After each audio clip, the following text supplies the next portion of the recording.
Emotional, cinematic music fades in. Sometimes, the most powerful heroes don't wear suits, badges, or capes. Sometimes, they are just fathers. Fathers who care when the world does not. Fathers who see pain through walls others ignore. This is the story of a CEO who thought power meant control, and a single dad who taught him what real strength is. A story about fear. A story about compassion. A story about second chances. The city skyline looked like glitter smeared across the morning sky. Inside one of those towers, on the topmost floor, sat Nathaniel Cole, a CEO worth billions. 44 years old, sharp jaw, perfectly tailored charcoal suit, eyes cold like winter steel. Power, control, respect. He demanded all of it. His brand, Cole Industries, dominated the tech wearable world. Smart mobility devices, AI-powered exoskeletons, high-end medical mobility gadgets. Ironically, he helped millions walk better, but never slowed down enough to see them. Assistants feared him. Executives worshipped him. Shareholders obeyed him. But today was the day everything would change.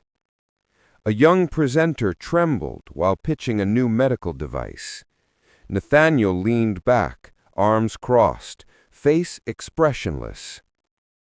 Presenter: "And with this design, we can help people with spinal injuries." Nathaniel cut him off. "Nathaniel, stop. You're wasting my time." Everyone froze. "Nathaniel, if a person can't walk, then the device should force mobility. Pain builds discipline." A stunned silence spread across the room. Executives looked away. He stood, buttoned his suit, and walked toward the elevator. "Nathaniel, if the world can't keep up, that's not my problem." Little did he know, his world was about to stop. Literally. Nathaniel walked toward his luxury car. Slick floors, oil, rainwater from an earlier storm. His phone buzzed with text messages, stock numbers, investor demands, board complaints. He stepped forward without noticing a wet patch. Nathaniel hit the ground. Hard. He screamed, raw, primal, terrified. "Nathaniel, my back, my legs, I can't move!" He tried lifting his legs. Nothing. Panic swallowed him whole. He clawed at the ground, trying to drag himself. His phone slipped from his trembling hand. "Nathaniel, no, no, no! Get up! Come on!" But his legs were dead weight. His car was only 20 feet away, but it looked like a mile. He screamed for help. No one came. Minutes felt like hours. Finally, a janitor appeared.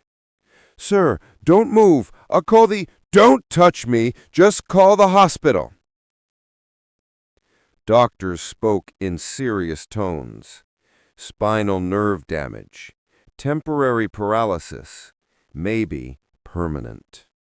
Nathaniel heard only one sentence. "Doctor, you may never walk again." He lay in the hospital bed, staring at the ceiling. The world outside kept moving. Emails kept coming. Meetings continued without him. He thought money could fix anything. But now, money couldn't move his legs. Weeks later, Nathaniel was transferred to a rehabilitation center. St. Augustine Mobility and Therapy Center. Clean hallways, soft pastel walls, wheelchairs and walkers passing like slow traffic. Nathaniel sat in his motorized wheelchair, utterly defeated. A nurse wheeled him toward the therapy room.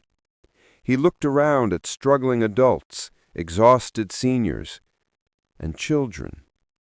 Children learning to walk again. Children smiling despite pain. Nathaniel turned away. For the first time in his life, he felt small.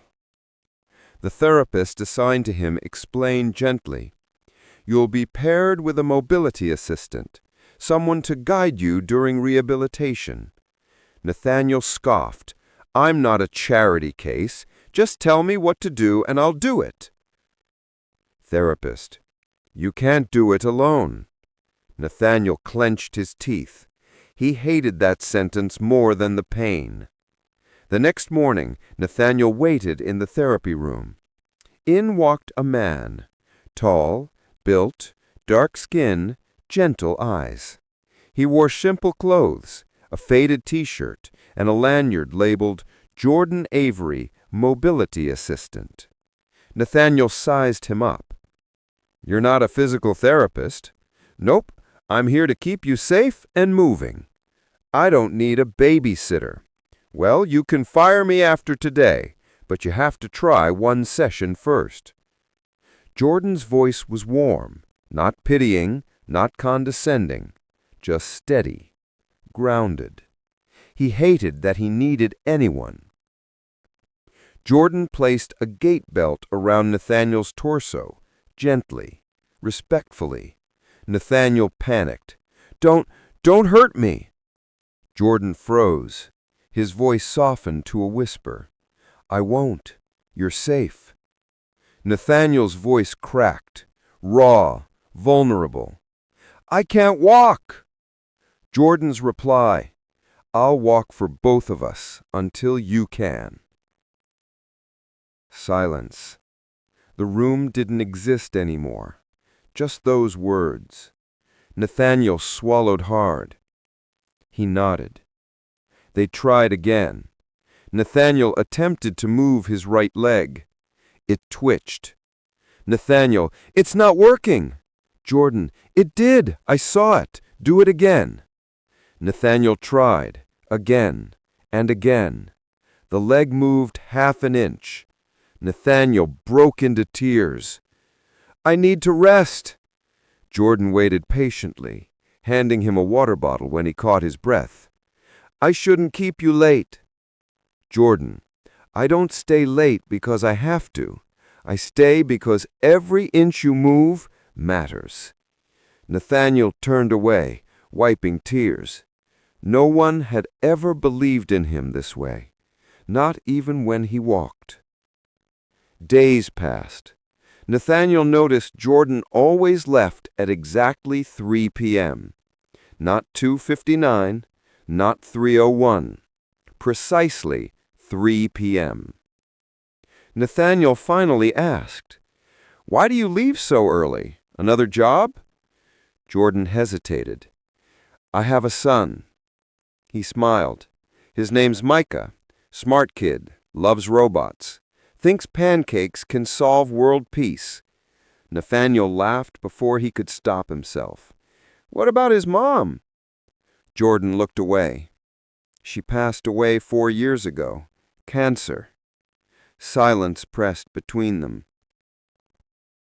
"I promised Micah I'd always show up. Every game, every homework night, every bedtime story." Nathaniel's throat tightened. Jordan wasn't just working. Jordan was surviving and choosing love every day. Nathaniel studied Jordan's hands, calloused but gentle, hands that lifted others, hands that held so much weight, beyond just bodies. That night, Nathaniel lay in bed replaying Jordan's words. "I'll walk for both of us until you can." He whispered into the darkness, "No one ever stayed for me." Jordan helping Nathaniel stand. Jordan encouraging him to take steps. Nathaniel falling, cursing, crying. Jordan lifting him every time. Jordan, fall 7 times, stand 8. Nathaniel finally placed his foot and held his balance for 3 seconds. Jordan celebrated like Nathaniel won a marathon. It was only 3 seconds. You stood. That's everything. Nathaniel felt something unfamiliar. Pride. Weeks later, Nathaniel took 3 full steps. He collapsed into Jordan's arms. Both men laughed and cried at the same time. Jordan whispered, "You did that." Nathaniel shook his head. "No, we did." One morning, Nathaniel sat waiting, eager for therapy. Jordan didn't come. A nurse stepped in. "Jordan Avery no longer works here."